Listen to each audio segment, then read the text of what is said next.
If you watch my ghost mask tutorial here on my channel, you'll probably notice that why this dude's mic is so trash. If I hear it again, I'm gonna kill myself. Well, I brought a new one for you guys and for the sake of this video as well. So, yay! But before we begin, I would just simply ask you to subscribe. Nah, I'm just kidding. I just wanted to thank everyone that supported me throughout the span of this channel because we finally hit 1000 subscribers and I am very, very grateful for that. So, thank you guys, and back to the video. And also, subscribe and like this video. If you watched the part 1 of this video, you'll probably remember that I glued the template on a piece of white paper or something. But in this video, I'm going to use a black one. Because in theory, the white paper makes the paper model look unrealistic because ideally a gun is color black, so I am going to use a black paper. But it is up to you, you can choose whatever color you like. Now the main body here is very crucial when creating the upper receiver because as its name suggests, it is the main body. And if you can, make it as square as possible without any misalignments. And then we're going to use a marker to darken the edges of this piece.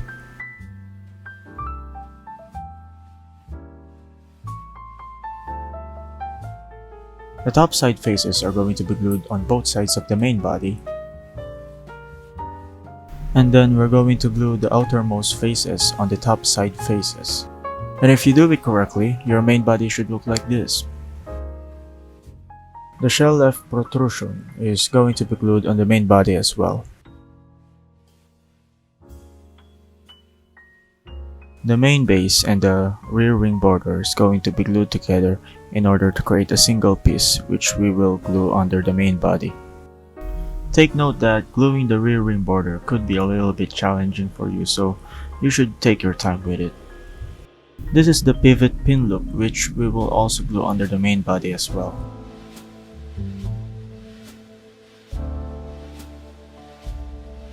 This is the ejection port base, and you see these two little flaps on its sides. Well, I'm going to cut it, because the purpose of this piece is to be glued on the inside of the template to make it black, but since our paper is already color black, we're not going to be needing it. And I also trim out the flaps here so it will not interfere with the other flaps when we start to glue it. This is the piece that I'm talking about that should be glued on the inside of the template. After all of that is done, we can now proceed to glue it to the left side of the main body. And also, I forgot to mention that I cut out this piece from the ejection port base since it doesn't serve any purpose for me, I guess.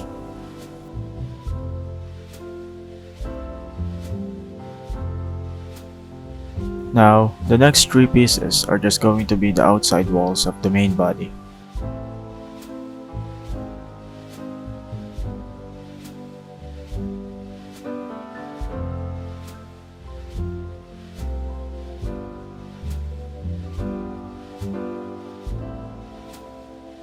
Now, I'm going to cut out this part of the shell left protrusion because it's interfering with the left outside wall when I'm gluing it to the body.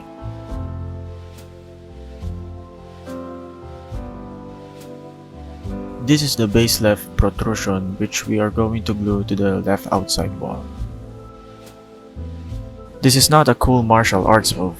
The takedown pin loop is the second piece that we are going to glue under the main body.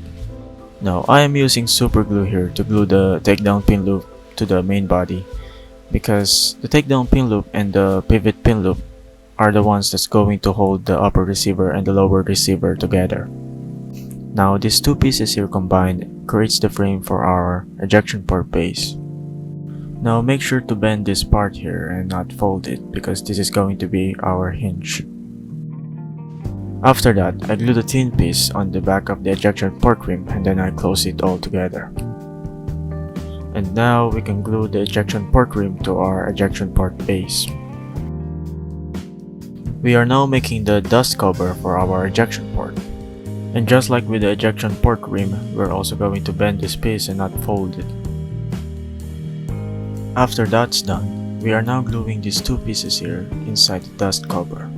This one is going to be glued here, and this one is going here. After that, we can now close it and the dust cover is finally finished. Now, to attach it to the ejection port rim, I grab a piece of skewer and then mark how long I wanted it to be. After that, I wrapped a piece of paper to the marked area of the skewer and then I roll it until I reach the right amount of thickness it needed in order to fit inside the loop. After that, I colored the whole thing black using a marker. And these two pieces here is going to be glued at both ends of the stick, just like this. And after that, we can insert it to the loop and then glue the other piece to the other end of the stick. And we are finally finished with the ejection port and the dust cover. Nice. Oh, and also we have to glue this piece to the dust cover in order to really finish it. This is the forward assist housing.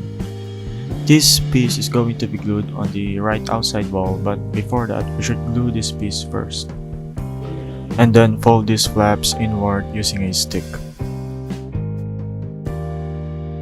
After that, we can now proceed to glue it on the right outside wall.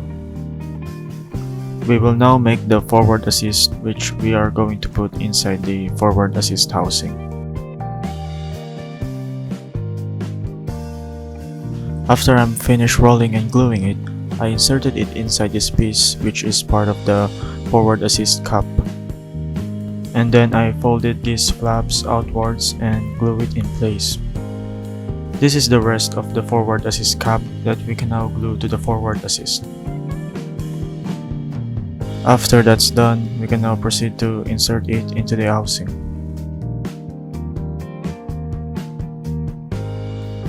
The next two pieces are just going to be some details for the upper receiver.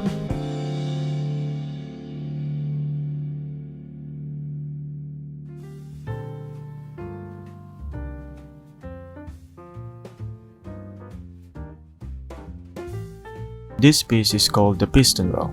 Now before I glue it together, I cut off these two flaps here to make it look more clean and easier to build.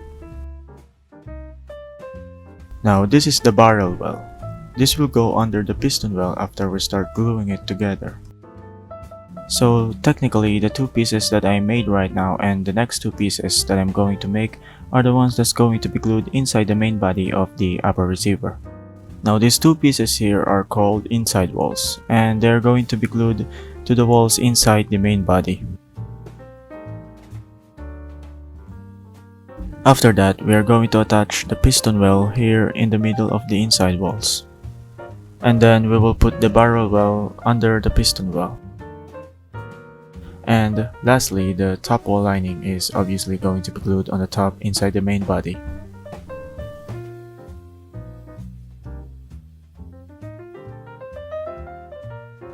This one is called the top rear tail and this one is going to be glued at the end of the top wall lining. This piece is called the top rail base and we're going to glue this on top of the main body.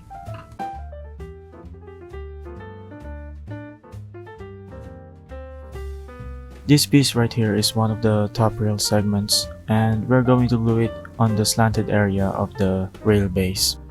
And after that, we're going to glue this piece at this part of the top rail base.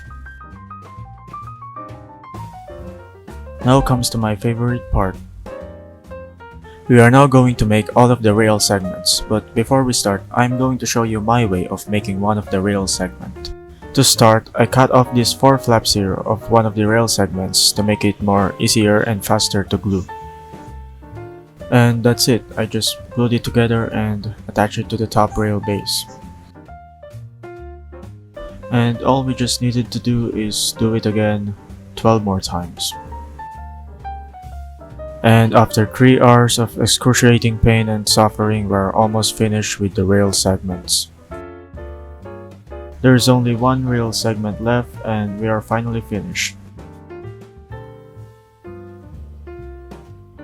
Now here I use a pen to make the bolt for the pivot pin loop. And obviously use a pen that fits to the pivot pin loop. As you can see, I attached together the upper and lower receiver first before I inserted the pen to the pivot pin loop, and then I mark how long I wanted the bolt to be. After that, I cut off the marked area and colored the pen using a black marker. And then we're going to grab these pieces here and attach it to the pen. Now let's see if it fits. And it works. Nice.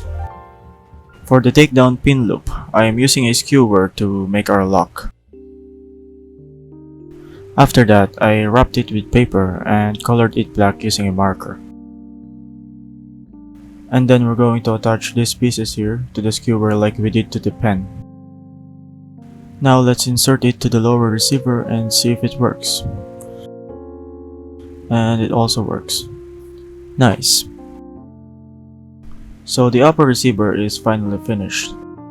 We are now going to start and make the bolt carrier. To start it, I cut these two pieces here first, which are called the charging handle lengths, and then glued them together to form a single piece. Then I glued this piece called top attachment to the charging handle lengths. And then I glued together the bolt carrier and then attach it to the top attachment. This piece is called the bolt neck, and judging by the name, it's going to be the neck for our bolt carrier. And after that, I attach the bolt face to the bolt neck. The bolt carrier is almost finished. The only thing left to do is the charging handle. Now I'm going to make the charging handle differently just because I wanted to. Now I'm going to cut the face only of the charging handle top. And then I'm going to trace it on a 1mm cardboard. And after that, I'm going to cut it and create two more. And then I'm going to glue it together and they will serve as the thickness for the charging handle top. And lastly, I glued the faces to the charging handle top. And then I just did the same with the charging handle bottom and the charging handle latch. After those three pieces are finished, it is now time to glue them together. The charging handle latch will be glued here on the bottom part of the charging handle bottom. And then we're going to glue this part here on the charging handle bottom, but first I'm going to cut out this part here since our paper is already color black. And lastly, we are gluing the charging handle top to the charging handle bottom. And then we can now proceed to cover the sides of the charging handle using this piece here called the charging handle outer face. And now, the only last thing left to do is to attach it to the charging handle lengths. And now that the bolt carrier is finally finished, we can now insert it inside the upper receiver.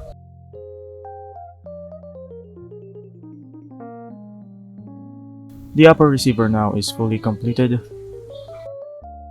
Thanks for watching.